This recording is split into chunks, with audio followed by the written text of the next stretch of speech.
ISIS is based in a remote part where U.S. officials say there would be little threat of American warplanes being shot down by Syrian air defenses. The plans being drafted by the Pentagon would use strikes by both manned and unmanned aircraft in an attempt to disrupt ISIS operations and kill its senior leaders.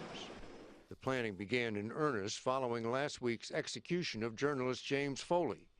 Defense Secretary Hagel called ISIS an imminent threat to every interest we have. And Joint Chiefs Chairman General Martin Dempsey said the group has an apocalyptic end-of-days strategic vision which will eventually have to be defeated. President Obama has not yet made a decision, but his spokesman suggested ISIS could not count on Syria remaining a sanctuary. In modern-day warfare, you simply cannot be victorious without air power. It can flatten an enemy and at the same time save troops from being slaughtered on the ground. It's the smart move tactically. But is it the right and perhaps only next logical step America has to consider if indeed we are to take the battle to the cowards and killers known as ISIS?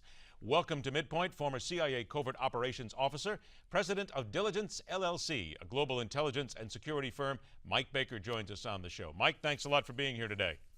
No, thank you. I appreciate the opportunity. Mike, have we reached the point, simply stated right up front, we are going to have to go into Syria, we are going to have to bring missiles into Syria, and we are going to have to go there if we have any hope whatsoever of stopping ISIS in its tracks? Well, yes, is the short answer. This is where they got started. This is where, and it's important, I think, for people to understand that the ISIS or the Islamic State is not just an overnight sensation. This has been going on for years in terms of building their networks and their relationships and carving this out. But they got started in a sense with the territorial, consolidation in Syria. We can't defeat them without going into Syria in some capacity. Now, airstrikes alone aren't going to do it. So somebody, whether it's us or our allies in the region who face an imminent threat from them, somebody's got to put boots on the ground to finish the job. Okay, now us or allies in the region, that always brings up the thinking process right away of who in the region has the will, who has the strength, and who is actually willing to do it, because quite frankly, we don't see a lot of people who are willing to do this right now in the Middle East.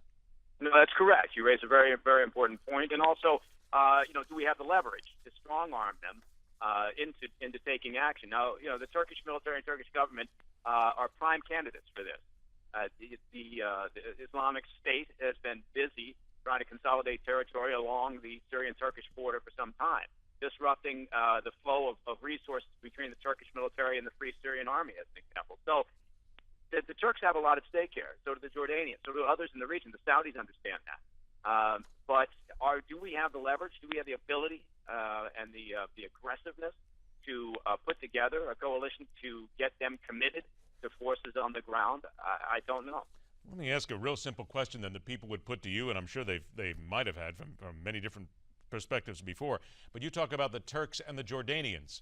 Are these two groups of people, two militaries that are actually able to take the fight to somebody? Let's be honest. Most people in America would think it's America, a few other armies that would be able to do it. When you say Turks and Jordanians, they don't exactly think of fierce fighters.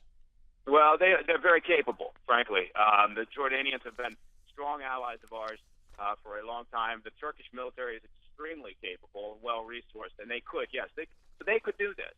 Would it be more expedient for U.S. forces? Well, of course it would, but look at the fatigue we've got.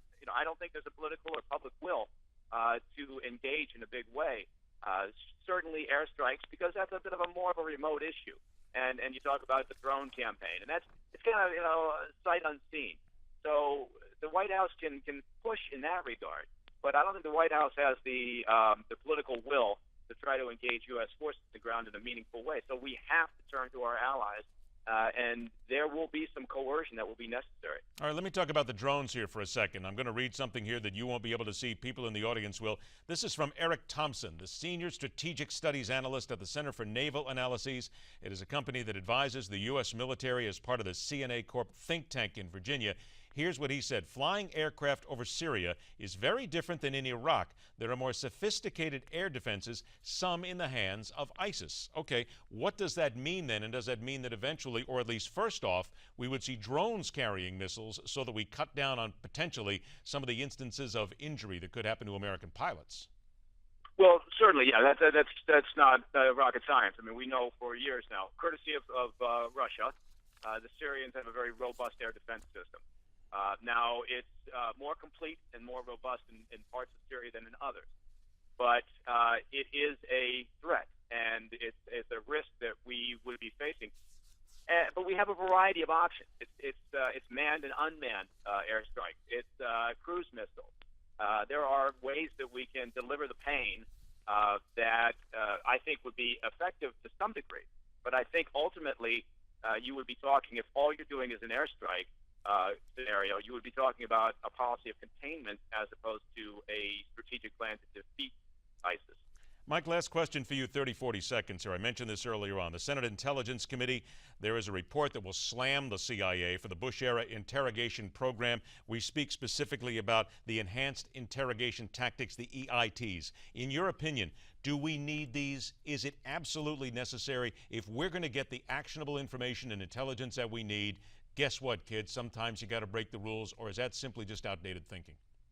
Well, the Senate staffers they've been writing this report for 5 years, and they started with an agenda in mind. So they came up with their thesis statement and then wrote to fit it. So it won't be a surprise what they're going to say. Everybody's aware of it, and we've all talked through this very emotive issue for the years. My point being is that the left took the argument, and they said, you're either talking to a detainee or it's torture, and that's not the case. There are enhanced techniques that don't go into torture. Torture is not a good idea in interrogation, but there are enhanced techniques, and you need to have them in the kit bag. But it's a past case now. We've already told them what we're willing to do and what we're not willing to do, and that does not create a good environment when you talk about trying to gather intelligence in interrogation. We have taken the element of surprise away from the interrogation scenario by telling them we will not do any of this, and this is all we will do. And believe me, they don't operate in a bubble. They know what we're able to do. So if they get picked up on the battlefield, they're fully comfortable with what they're about to face. That's what I've heard from an awful lot of people. You absolutely put it perfectly. Mike Baker, always a pleasure to talk to you, my friend. We'll do it again soon.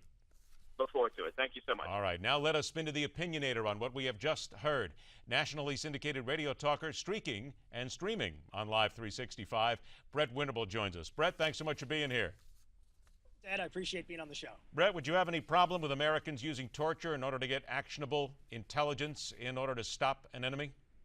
No, absolutely not. My audience is 1,000% on board with this. There is no problem with, quote, enhanced techniques.